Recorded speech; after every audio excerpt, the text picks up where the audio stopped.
기도하겠습니다. 하나님 아버지 감사합니다.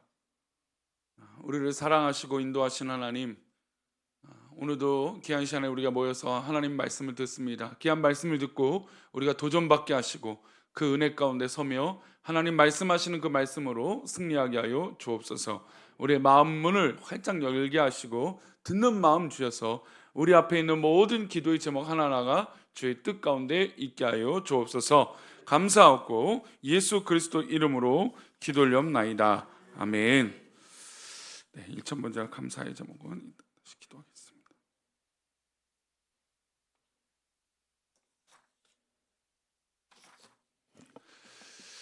오늘은 제목이 우연이 아니다, 섭니다, 아니라 섭니다라고 하는 제목으로 수요일에 말씀을 나누고자 합니다.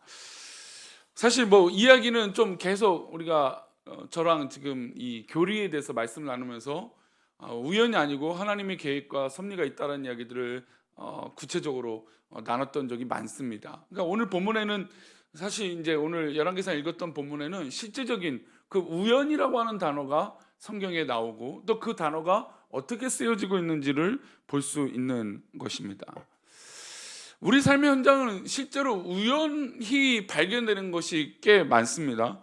우리가 잘 알고 있는 페니실린을 발견했던 이 과학자였던 알렉산더 플레밍은 세균을 배양하다가 이제 이 곰팡이 균이 있는데 그 균이 나쁜 균을 잡아먹는 것들을 보고 이것을 약으로 쓰면 되겠다 해서 발견한 거죠. 그러니까 사실 실험 목적은 다른 목적이었는데 이 세균이 다른 세균을 잡아먹을 수 있구나라는 것을 발견하게 되고 그래서 발견했던 게 이제 페니실린이었습니다.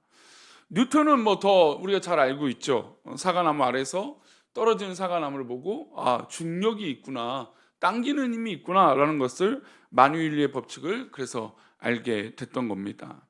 그러니까 생각보다 과학자들도 치밀하게 계획해서 뭔가를 이루기도 하지만 우연히 이루어지는 것들도, 그러니까 자기가 계획하지 않은 우연하게 어떤 순서라든지 이것들을 바꿨는데, 아니면 때로는 자기가 실험하는 그 루트들을 착오해서, 그러니까 실수했는데 오히려 성공을 하는 사례가 있다거나 그런 거죠.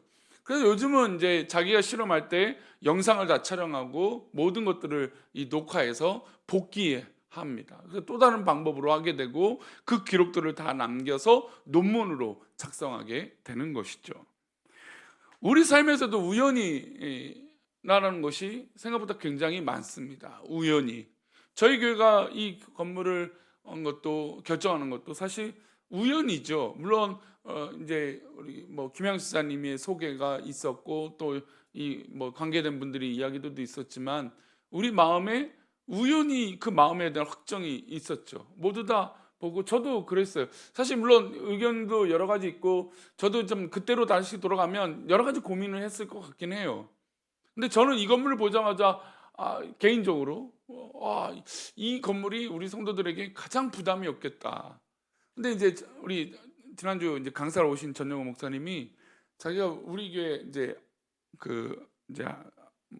박사학위 공부 때 이제 본인이 저희 교회 기도 제목 들었기 때문에 교회에 대해서, 그러니까 홈페이지도 보고 하지만 교회 외관에 대해서 자기가 상상을 했었대요. 그래서 옛날 건물에 그런 이제 클래식한 고전적인 교회 건물이라고 생각을 했다는 거죠. 근데 본인이 차를 끌고 딱 건물을 보는데 너무 이게 튀지도 않고 또 그렇다고 너무 교회 같지도 않고 그래서 자기가 너무 놀라고 좋았다라는 거죠.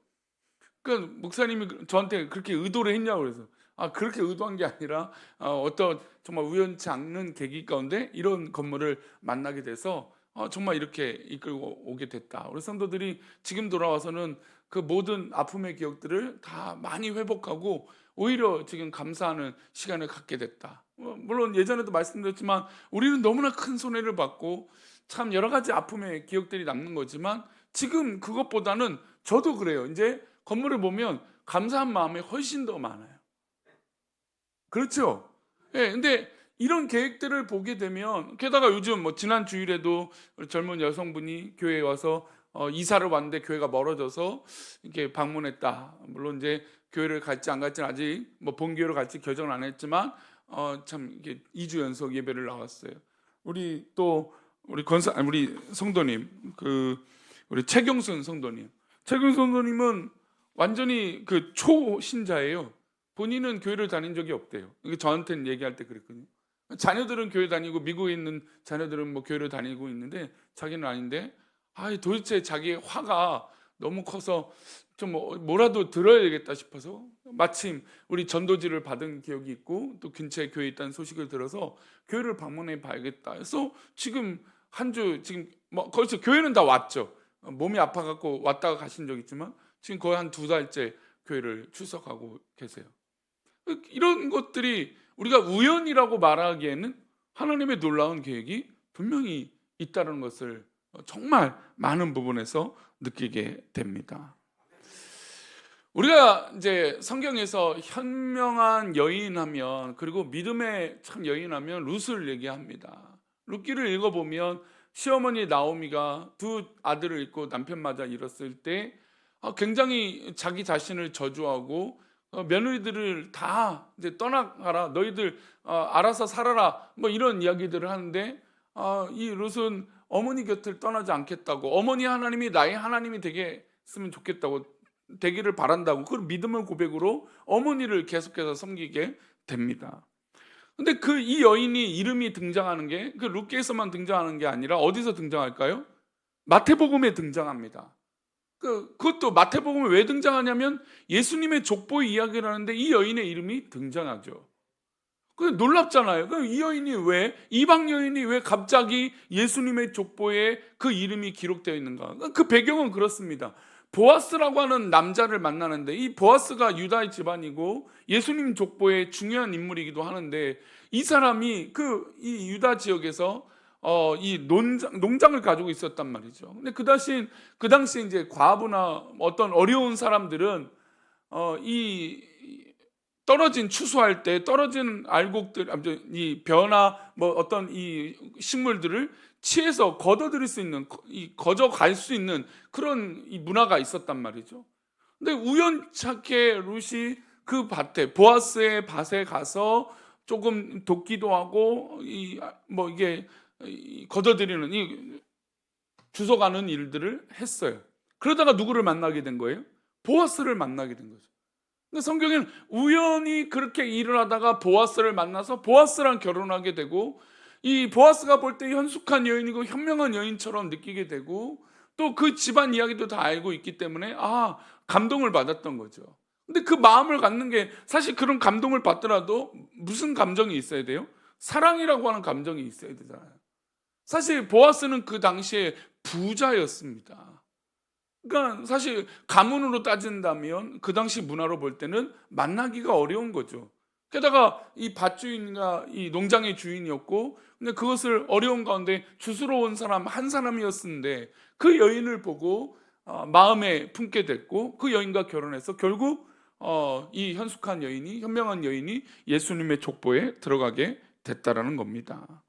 그러니까 우리가 하고 있는 우연찮은 일들이 결국 하나님 앞에 열매를 맺을 수도 있고 역사가 일어날 수도 있다라는 겁니다. 오늘 본문엔 이런 말씀이 있어요. 우리 다시 한번 읽어볼까요? 열왕기상 22장 28절입니다. 함께 읽겠습니다.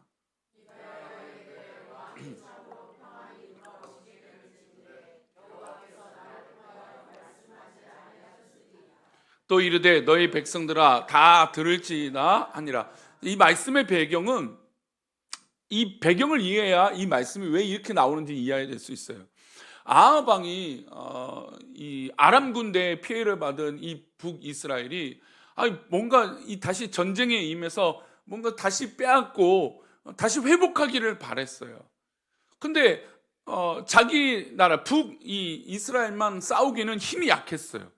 그래서 어떤 아이디어가 떠오르냐면, 남유다 여호사밧 왕에게 가서 도움을 청하면, 함께 싸우면 아람 군대를 충분히 이길 수 있을 것 같은 마음이 들었던 거죠. 근데 이 남유다의 여호사밧 왕은 남유다의 정말 이 현명하고 하나님 앞에 선한 왕 중에 한 명이었습니다. 그래서 아합 왕이 여호사밧에게 찾아갑니다. 이제 아람 군대와 싸워야 되는데 좀 도와달라. 여호사밧이 뭐라고 했을까요?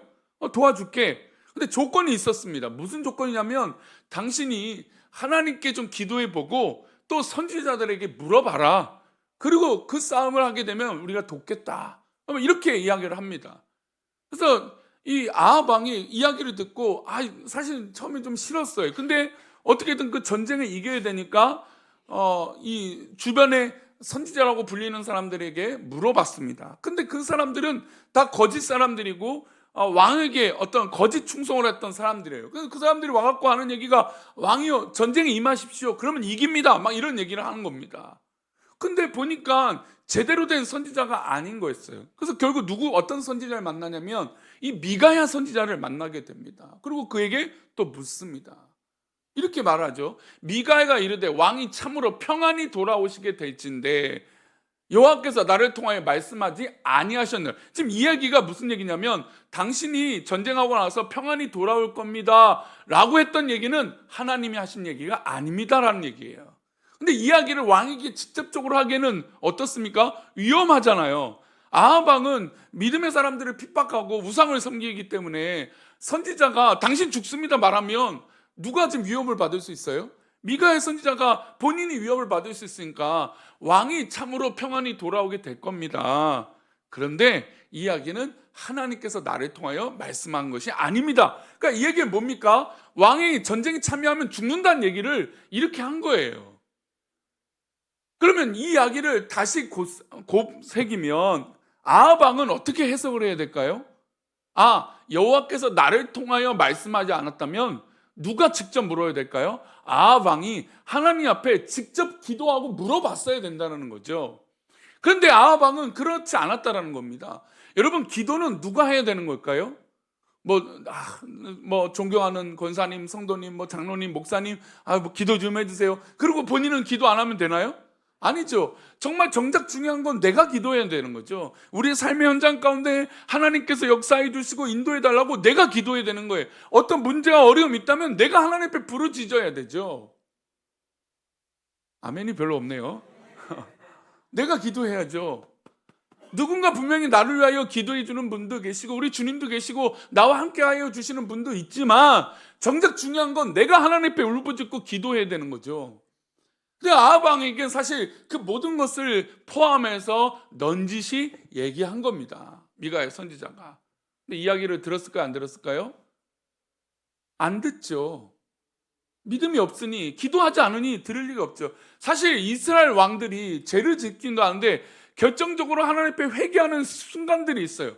근데 만약에 그때 하나님 앞에 회개하고 기도했다면 이들의 삶의 이 왕의 역사들은 어떻게 됐을까요? 아마 전부 다 바뀌었을 거예요. 남유다의 히스기야 왕도 마찬가지죠. 그가 죽음을 위기를 받았을 때 하나님께서 이제 생명을 거둬드리겠다라고 하는 이 선지자 얘기를 듣고 눈물로 회개하며 기도합니다. 이게 본인의 기도가 아니었다면 어떻게 됐을까요? 그는 그렇게 죽었을 겁니다. 그런데 그런 경고를 받고 하나님 앞에 매달려 기도했더니 자신의 생명이 15년이 연장이 되는 거죠. 그러니까 정작 이 모든 삶의 부분에서 내가 기도해야 될 부분들이 분명히 있다라는 겁니다. 남들이 기도해 주지 않는 나의 기도라는 거죠. 그리고 나의 언어, 나의 말이라는 것입니다. 자, 이렇게 미가의 선지자가 완곡히 말했을 때 들었어요, 안 들었어요? 아합 왕이 안 들었습니다. 그러면 그의 결과는 어떻게 됐을까요? 33절입니다. 함께 읽겠습니다. 한 사람이 마친지라 왕이 그 병거 모든 자에게 이르되 내가 부상하였으니 내 손을 들려 내가 전쟁터에서 나가게 하라 하였으나, 이 무심코라고 하는 단어가 우연히라고 하는 단어예요. 그러니까 한 사람이 활을 쏘는데 전쟁이니까, 여러분 우리가 전쟁 영화들을 보면 알겠지만 전쟁이 막상 훈련이 정말 많이 돼서 전쟁 경험이 많은 사람과 아닌 사람은 뻔해요. 전쟁을 진짜 많이 하고 어떤 죽음에 대해서 그런 공포감이 없는 사람들은 이렇게 나가서 이렇게 빵빵 쏩니다. 보고 쏴요. 근데 대부분의 전쟁 초병자들은 어떻게 될까요? 다 이러고 쏴요. 이러고 보지도 않고 막 쏴요. 그리고 실제로 6.25 때요, 그러니까 아군의 총에 맞아서 죽은 사람들이 그렇게 많다라는 거예요. 왜냐하면 이게 무섭고 옆에 누가 총 맞은 사람이 있고 전쟁에 칼을 맞은 사람이 있으면요, 겁이 나서 이게 안 되는 거예요. 막 몸이 굳죠. 근데도 총알이 날라오니 자기도 뭔가 해야 되잖아요. 그 무서운 건데도 이렇게 쏘는 거예요. 이렇게 쏘고 자기가 지금 앞을 쏘고 있는지 뒤를 쏘고 있는지 옆을 쏘고 있는지 모르게 막 쏘는 거예요. 그래서 제대로 된 영화 검증된 이 전쟁 영화를 보면 그렇게 쏘는 사람한테 누군가 달려가서 정신 차려가 팍 때립니다. 앞을 쏘라고. 근데 지금 마치 그렇게 활을 쏜 거예요. 전쟁 가운데 무심코 우연히 활을 딱 쐈는데 누가 맞은 거예요? 아왕의 그것도 이 솔기를 맞아서, 사실 이게 제대로 뭐 가슴에 뭐 이렇게 이게 탁 맞으면 그래도 괜찮을 텐데 그 사이에 딱 맞은 거예요. 몸에. 그러니까 갑옷이나 이런 거 맞았으면 딱 튕겨내거나 좀 덜 뭐 이렇게 죽음의 위기를 조금 넘어갈 수도 있었는데, 아니 그냥 이 사이에 딱 들어간 거죠. 쉽게 말하면 이 솔기에 탁 꽂힌 거예요. 그런데 이걸로 인해서 어떻게 됐을까요? 죽게 됐어요. 지금 성경은 분명히 말합니다. 무심코 활을 당겨 이스라엘 왕의 갑옷의 솔기를 마치게 된 거예요. 그러니까 이 사람은 일부러 그 왕을, 아합 왕을 마칠 의도가 있었던 게 아니에요.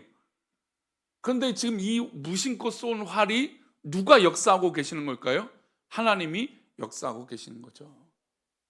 여러분, 우리 삶 가운데 이런 일들이 분명히 있다라는 겁니다. 아이들에게 일어나는 일들, 가정에서 남편과 아내에게 일어나는 일들, 우리 부모님에게 일어나는 일들, 또 이렇게 갑자기 편안하다 갑자기 막 전화가 오면 불안하게 만들게 하는 어떤 요소들이 있어요. 여러분, 그 요소들이 그냥 있을 사인이 아니라는 거죠. 그런 이야기들이 있고 들려질 때 하나님께서 지금 뭐라 하라고 하시는 사인일까요? 하나님의 뜻을 알고 하나님께 기도하라고 하는 사인이에요.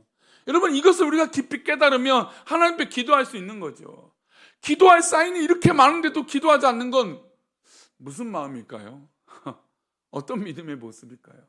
하나님은 분명히 우연히 이런 사인을 주셨을 때 기도하라고 하는 사인이죠. 지금 12.7 때문에 또 막 혼란스럽습니다. 어제는 또 보니까 참, 그러니까 새벽에 제가 그런 얘기 들었는데, 지금 이게 굉장히 이 조직위원회 목사님들이 절대로 정치적이거나 어떤 그런 사회 비판적인 것을 하려고 하는 게 아니다. 이 건강한 사회를 만들기 위해서 성경적인 진리를 외치고, 그래서 대형교회 목사님들은 한 명도 강단에 서지 말고 한 명도 어떤 그런 영향력을 행사하지 말자, 아주 좋은 취지로 돼요. 그래서 지금 유튜브를 보게 되면 그 대형교회, 아주 뭐 10,000명 이상 교회 목사님들이 자기들은 강단에 서지 않겠다, 후원하고 참여하겠다, 뭐 이렇게 지금 합니다. 그리고 약간의 이제 뭐 기윤실이나 뭐 이런 이 기관들을 여태까지 후원했는데 후원을 끊으면서 이 차별금지법, 포괄적 차별금지법이나 어떤 우려되는 일들을 하고 있는 어떤 그런 기관들과도 손절을 하고 다 있어요. 근데 지금 안타까운 건 막 보니까 오늘 신청자만 해도 57만 명이더라고요. 57만 명이 이제 60만 명인데, 그렇게 되면 이 광화문에서부터 적어도 서울역은 충분히까지는 갈 수 있는 인원이 100만 명이 되면 용산까지 가게 된다고 하더라고요. 근데 그걸 1차적으로 목표로 두고 있다고 합니다. 근데 그 얘기를 듣는데 그렇게 많은 인원이 되니까 정치나 뭐 여러 가지 있는 영향력을 행사하고 싶은 사람들이 어떻게 합니까? 지금 호시탐탐 노리고 있잖아요. 노리고 있어요. 어떻게 하면 거기서 뭔가 영향을 갖고 말에 힘을 세울까? 그런 참 그 모습을 보고 너무 안타까워요. 근데 제가 오늘 새벽에도 말씀드렸죠. 왜 제가 이 부분에서 동의를 하냐면, 지금 시대에 뭐 우리나라만 해도 출산율이 적어지고 있다. 그리고 어제 뉴스 가운데 한 젊은 사람이 담배 여기서 피지 마 그랬더니 당신이 뭔데 하면서 칼을 찌르는, 이런 정말 말도 안 되는 일들이 이 시대 가운데 이루어지는 이유는 가정과 사회의 어떤 그런 기준과 진리가 무너지고 있기 때문에 그런 거거든요. 그러니까 옳은 것을 옳다라고 말을 못하니까 사람들이 다 자기가 옳은 거예요. 사사기 시대처럼. 내가 이래도 되는데 뭔 문제야? 이러고 사는 시대가 되어버리고 있다는 거예요. 나만 괜찮으면 된대 뭐. 이러니 자기도 그렇지만 자녀들도 그러고 또 그렇지 않는 뭐 여러 가지 성적인 문제들도 다 일어나는 것이죠. 그래서 우리는, 제가 뭐 주일에도 말씀드렸지만, 아닌 것을 아니다라고 말하는 것, 죄는 죄다라고 말할 수 있는 것이 굉장히 중요한 거예요. 그런데 이 포괄적 차별금지법에 우려되는 건 성경이 옳다라고 말하는 것, 죄라고 말하는 것을 말하지 못하게 할 수도 있다라는 거예요. 물론 뭐 그렇게까지 할 수 있겠냐라고 하는 우려 충분히 전 이해가 됩니다. 그러나 우리가 알잖아요. 법이 한번 제정하면 그것을 이용해 먹는 사람이 있습니까? 없습니까? 있다라는 거죠. 대부분 사람이 아닐 수도 있지만 그걸 이용해 먹는 한 사람만 있어도 그 영향력은 엄청 커질 수밖에 없는 거죠. 그러니 교회가 나서서 아닌 것은 아니다라고 해야 돼요. 그리고 이런 사인이 왔을 때 우리는 기도해야 되죠. 하나님께서 분명히 지금 사인을 주고 계시잖아요. 한국교회가 너무 정말 말 그대로 죄짓고 좀 부끄럽고 목사들이 정말 처참하게 바닥에 떨어져서 정말 부끄러운 모습이 다 그렇지만 그렇다고 우리가 하나님 말씀이 아니다라고 할 수는 없잖아요. 우리가 더럽다고 해서 이 진리의 말씀이 부족하다고 말할 수는 없잖아요. 우리는 더럽지만 하나님 말씀은 진리이고 우리는 연약하지만 교회는 진리다라고 말을 해야죠. 바로 그 관점이에요. 아마 세상 사람들이 이번 주일을 보내고 교회가 정치적으로 힘을 쓰고 입법 활동을 방해하려고 한다. 뭐 그렇게 또 조롱할 수도 있어요. 그러나 이제는 우리는 구분해야 돼요. 우리 성도들도 이 예배를 드리는 우리 성도님들도 이제 구분해야 돼요.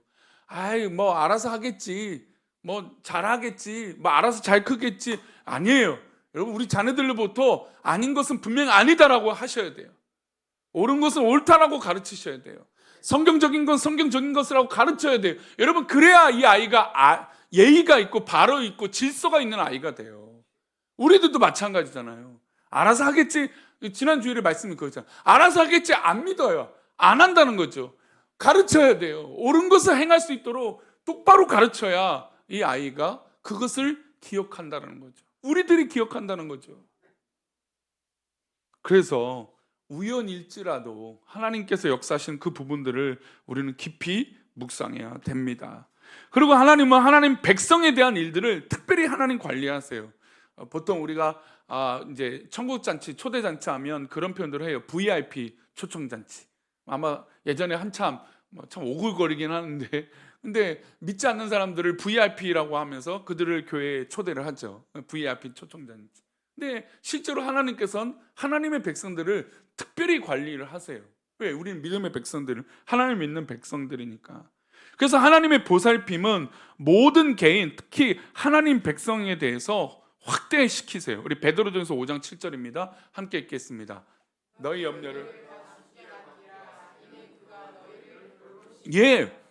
너희 염려란 건 이 너희는 누굴까요? 믿음의 사람들이죠. 근데 베드로전서의 배경을 이해하면 더 이해가 됩니다. 베드로전서의 시작은 흩어진 유대인들을 위하여 그 말씀을 쓴다고 해서 어느 지명의 이름을 다 댑니다. 우리 내년에 우리가 지금 가려고 하는 이 터키와 어떤 지금 그리스까지 갈 수 있으면 좋겠다는 생각이 들지만 어쨌든 지금 터키만 생각하면 그 당시 핍박을 받아서 예수 믿는다는 이유로 잡아가두니까 흩어졌어요, 그리스도인들이. 그런데 터키의 모든 막 산악 지역, 이 지역까지 다 흩어지게 됩니다. 그러니까 그 흩어졌던 유대인들을 위해서 이 베드로 사도가 편지를 쓰는 거예요. 그러면 이들이 지금 좋은 상황이 있습니까? 핍박 가운데 있습니까? 핍박 가운데 있는 거죠. 핍박 가운데 있으니까 그들에게 위로를 하고 그 믿음의 사람들이 더 견고하게 서기를 바라는 마음으로 편지를 쓰는 거예요. 그래서 이런 내용들이 나오는 겁니다. 너희 염려를, 즉 믿음의 백성들인데 핍박받는 성도들을 염려를 다 주께 맡겨라. 근데 이들의 염려는 뭘까요? 지금 당장 먹고 사는 게 없어요. 나중에 이제 갑바도키아 가보시면 알겠지만 먹을 게 없어요. 거기는 뭐 농사를 할 수가 없어요. 그러니까 이들이 생각한 게 뭐냐면 새 모이를 주고 새 둥지를 만들어 주는 거예요. 그래서 새들이 와갖고 살 수 있도록 만들었어요. 그럼 뭘 잡아먹어요? 그때부터 새를 잡아먹는 거예요. 참 인간의 어떻게 보면 좀 잔인함이라고 할 수도 있지만 근데 먹고 살 방법이 없잖아요. 그러니까 이 진토 같은 지역에 할 수 있는 방법이 없으니까 뭐 새 집을 만들어 놓고 새들이 날아와서 살 수 있도록 하면 새를 잡고 그렇게 살았던 거죠. 먹고 사는 게 당장 안 돼요. 집도 없어요. 그래갖고 그 지역에 가면 다 땅굴이에요. 그냥 흙을 파내갖고 산악지역에 흙을 파내서 그 동굴을 임의대로 만들어서 그 안에 들어가게 살아요. 여러분 그렇게 사는데도 이 사람들이 맨 처음 뭘 한 줄 아세요? 이 이야기는 제가 자주 들었던 건데 기억을 하십니까? 이들이 가장 먼저 하는 게 뭐예요? 했던 게 뭐죠? 교회를 먼저 만든다니까요. 교회. 이들이 그렇게 먹을 것도 없고 자기 살 집도 없는데 가장 먼저 하는 건 교회를 만드는 거고, 두 번째는 신학교를 만들어요. 신학교를 왜 만드는지 아세요? 우리가 겪고 느꼈던 복음, 예수 그리스도를 잊어버릴까 봐 우리 후대에게 가르쳐야 된다라고 하는 사명으로 신학교를 만들어요. 성경 공부하는 곳을. 그리고 천정에 뭘 그릴까요? 자기가 경험했던 어떤 그런 성인들, 제자들, 그 그림을 그리는 거예요. 예수님의 행적들의 그림을 그려요. 여러분, 그래서 벽화들이, 물론 역사적으로 있는 벽화들도 있지만 신앙의 벽화들이 사실 그래서 시작되는 것들이에요. 그래서 우리가 믿었던 예수님을, 또 우리가 만났던 그 신앙의 기적들을 그림으로 그려놓는 거죠. 왜요? 잊어버릴까 봐. 글을 쓰는 거 재주가 없으니까 그림이라도 그려야 되니까 그렇게 했던 거죠.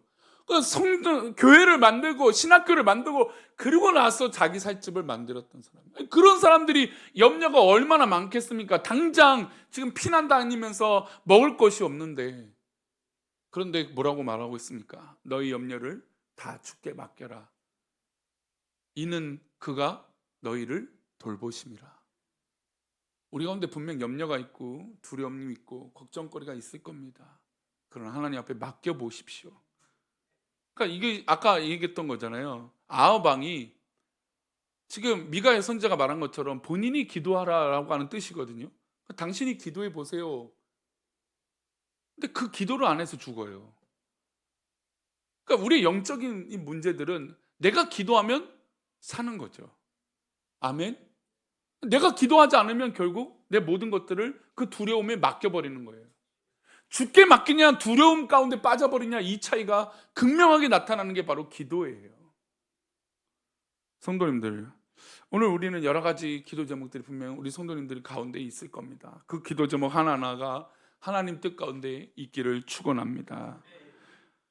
우리 한 가지 더 말씀을 읽겠습니다. 원래 사실은 제가 수요일마다 우리 민족의 역사 가운데 참 위대했던 사람들이 이야기를 하는 오늘도 이제 백홍준 이야기를 하려고 했는데, 이야기는 다음번 수요 설교 때 하도록 하겠습니다. 근데 이 이야기를 제가 왜 하냐면, 그 어려운 시기 가운데 예수님을 처음 믿었던 그 사람들의 어떤 그런 헌신과 수고와 어떤 그런 이 발자취가 있었기 때문에 사실 우리가 있는 거거든요. 그러니까 우연이 아니죠. 그들의 헌신과 그 사명이요.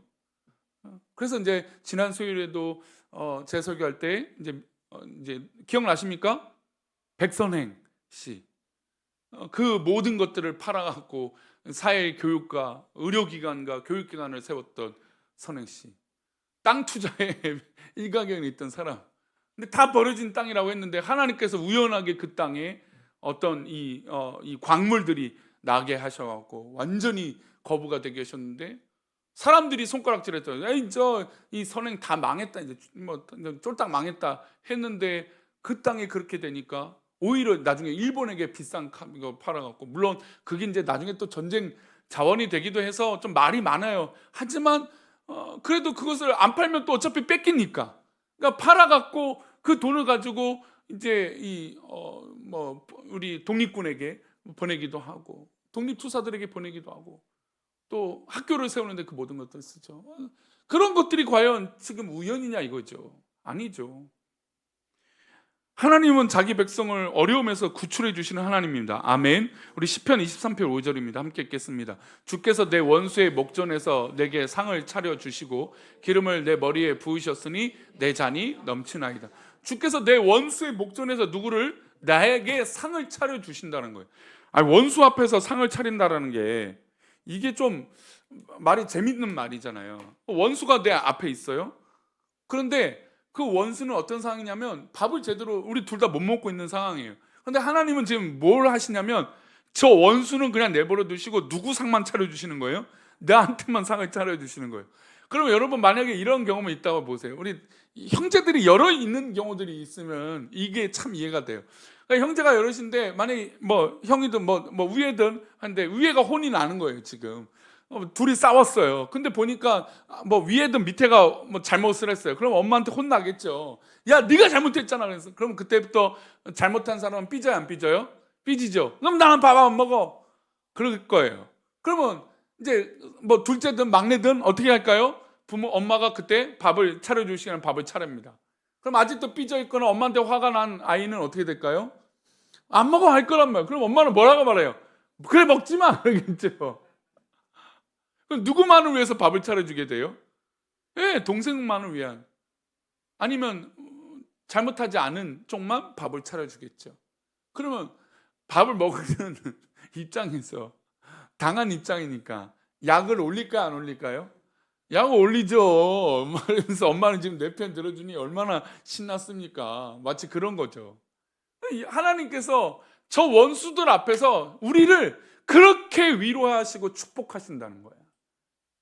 그리고 상을 차려주신 것뿐만 아니라 기름의 머리라는 건 그 당시 향유가 향수와 모든 치료의 병을, 그러니까 병을 낫게 하는 모든 것이거든요. 귀한 거예요. 그것을 내 머리에 부어주시는 거죠. 얼마나 귀한 일입니까? 시편 107편 2절에도 이런 말씀이 나와요. 함께 읽겠습니다. 여호와의 속량을 받은 자들은 이같이 말할지어다. 여호와께서 대적의 손에서 그들을 속량하사. 예, 우리를 공격하는 그 모든 대적에서 우리를 구원하여 주시고 이끌어 주시는 분이 우리 하나님이라는 것이죠. 그러니까 우리는 구별된 사람이고 우리는 믿지 않는 사람들과 다른 사람이에요. 우리 함께 따라해 볼까요? 나는 믿지 않는 사람과 다른 사람이다. 사실 엄밀히 따지면 틀린 사람이죠. 우리는 하나님께서 옳게 여겨주신 의로운 사람이 되었으니까.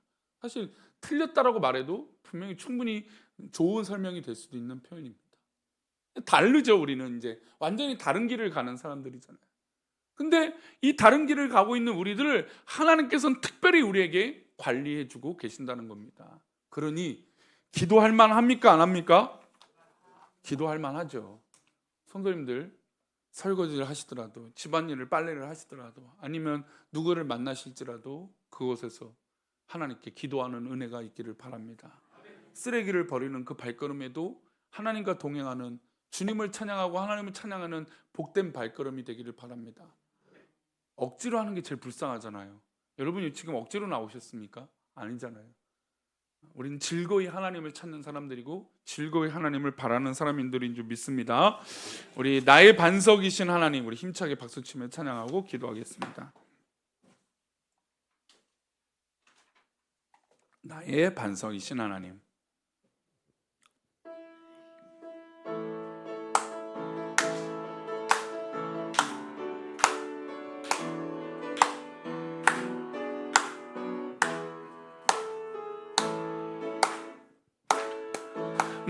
나의 반석이신 하나님, 행하신 모든 것 완전하시네. 나의 생명 되신 하나님, 내게 행하신 일 찬양합니다. 신실하신 하나님, 실수가 없으시 좋으신 나의 주,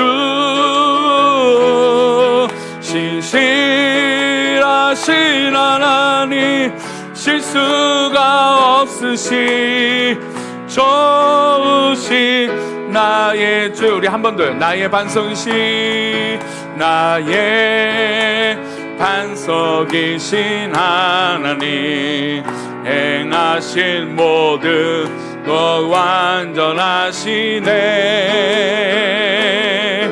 나의 생명 되신 하나님, 내게 행하신 일 찬양합니다. 신실하신 하나님, 실수가 없으시 좋으신 나의 주, 신실하신 하나님, 실수가 없으시 좋으신 나의 주. 할렐루야. 이 시간 기도할 때 그렇게 기도합시다. 우리 가운데 때로는 별거 아닌 일이 있어요. 근데 그 별거 아닌 일이 내 마음을 힘들게 할 때가 있어요. 나를 두렵게 할 때가 있어요. 이 시간 우리 함께 기도할 때 하나님, 우리가 별거 아닌 일에 넘어지지 않게 해달라고 기도합시다. 하나님 나를 구원해 주시고 나를 구출해 주신다고 하셨사오니 그 어려운 가운데 나를 구출해 달라고 기도합시다. 우리 아이들을 구출해 주시고 우리 가정을 구출해 주시고 우리 교회를 구출해 주옵소서. 별거 아닌 일에 넘어지지 않게 해달라고 기도합시다. 하나님께서 우리를 구원해달라고, 우리를 이끌어달라고 이 시간 우리 성도님 자신을 위하여 함께 기도하겠습니다. 다 같이 기도합니다. 하나님 아버지, 우리가 우리의 삶을 축복하며 기도합니다. 우리가 하나님 앞에 살아갈 때 하나님 때로는 별거 아닌 일들이 일어나서 내 마음이 빼앗기고 하나님 여러 가지 마음의 갈등과 고민들이 들 때가 있습니다. 하나님 그 마음이 들 때마다 주님 기뻐하신 은혜가 있게 하여 주시고 정말로 하나님 거룩하신 그 은혜를 기억하며 그 하나님 앞에 맡기며 살아가는 믿음이 우리 가운데 있게 하여 주시옵소서.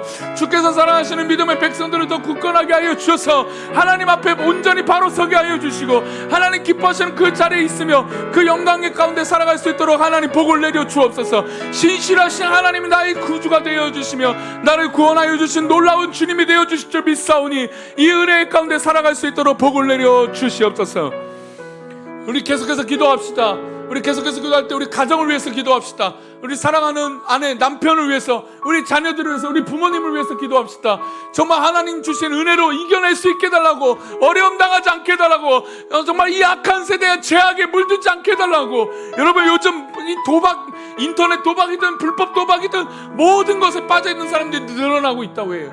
여러 성적인 문제들이 일어나고 있다고 해요. 마약이 알 수 없는 곳에서 너무나 쉽게 구해지고 있다고 합니다. 여러분 이것들이요, 한심한 우리가 방심하면 우리를 넘어뜨리게 할 수 있다는 거죠. 우리 아이들이 절대로 죄악에 물들지 않게 해달라고 기도합시다. 우리 가정에 하나님 앞에 바로 서게 해달라고 기도하고 정말 건강한 그 복되게 자라는 우리 아이들이, 자녀들이 되게 해달라고 기도합시다. 우리의 손주들이 무엇보다 하나님 은혜 가운데 있게 해달라고 기도합시다. 이 시간 우리 가정을 위하여 다 같이 기도합니다. 같이 기도합니다. 하나님 아버지, 이 시간 우리 가정을 위하여 기도합니다. 우리 가정을 붙들어 주시고 주님이 주신 은혜로 서게 하여 주시며 하나님 우리 자녀들이 하나님 앞에 더욱더 바로 서며 정말 하나님 기뻐하신 그 은혜로 설 수 있도록 하나님 복을 내려 주옵소서. 주께서 사랑하시는 믿음의 백성들을 굳건하게 하여 주셔서 정말로 하나님 기뻐하신 그 은혜가 넘치며 그 은혜 속에 살아가는 그 은혜가 하나님 우리 성도들 가운데 넘칠 수 있도록 복을 내려 주옵소서. 주님 기억합니다. 주님 사랑합니다. 주님 역사하심을 믿습니다. 우리 하나님을 믿습니다. 우리 아이들이 하나님 죄악에 물들지 않게 하여 주시고 하나님 말씀이 아닌 것을 믿지 않게 하여 주시고 거룩하신 하나님 말씀만 믿고 우리 아이들이 자라게 하여 주옵소서. 우리 사랑하는 우리 교회 권속들과 우리 자녀들이 잘 되기를 원합니다. 우리 아이들이 칭찬받기를 원합니다. 인정받기를 원합니다. 기쁨이 되는 우리 자녀들이 되길 원합니다. 우리 손주들이 그렇게 되길 원합니다. 우리 사랑하는 부모님들이 그렇게 되기를 원하고 남편과 아내가 하나님 은혜 가운데 서기를 원합니다. 하나님 붙잡아 주옵소서. 이제 우리 마지막 우리 공동체를 위하여 기도합니다. 우리 교회를 위해서 기도하십시오. 우리 교회가 더 그런 건강한 교회가 되게 달라고 기도합시다. 우리 교회에 속해 있는 우리 모든 성도들이 하나님 은혜 가운데 사랑하며 기뻐하는, 그리고 한 걸음 한 걸음 다 성숙한 성도가 되게 달라고 기도합시다. 더불어서 우리 11월 달에 행사가 많은데 그 행사 하나하나마다 하나님의 은혜가 넘치게 달라고 기도하시고 우리 주변에 우리 목장 식구들과 우리 환우들을 위하여 기도하겠습니다. 같이 기도합니다. 하나님 아버지, 이 시간 이제 우리 교회를 위하여 기도합니다. 우리 교회가 더 건강한 교회요, 하나님 기뻐하시는 그런 교회가 되길 원합니다. 하나님 붙잡아 주옵소서. 우리 교회가 정말 하나님 앞에 그렇게 쓰임받는 교회가 되어서 정말 하나님 말씀하신 그 은혜로 살아가며 그 영광 가운데 쓰임받는 믿음의 공동체가 되어질 수 있도록 하나님 복을 내려주시고 인도하여 주옵소서. 우리 교육자들에게 하나님의 놀라운 은혜를 더하여 주시고 우리 장로님들과 권사님들과 우리 지사님들과 권사님들과 우리 성도님들 모두 다 주님의 은혜 속에 서며 하나님 기뻐하신 그 자리에 있을 수 있도록 하나님 복을 내려 주시옵소서. 주님 허락하신 그 은혜를 믿습니다. 주께서 역사하신 그 은혜를 믿습니다. 하나님 말씀하여 주옵시고 역사하여 주셔서 정말 주님 기뻐하신 그 은혜가 넘칠 수 있도록 하나님 복을 내려 주시옵소서. 오 주님, 우리 모든 교회 행사들을 위하여 기도합니다. 우리 예담 예배와 상공사공 수련회와 또 하나님 목장 찬양대회와 우리 추수감사주일에 우리 이웃을 초청하며 우리 또 삼겹살 파티를 하며 또 여러가지 교회 행사들이 이어지는데 모든 순서마다 하나님의 놀라운 은혜가 넘치게 하여 주시고 정말 이 행사들을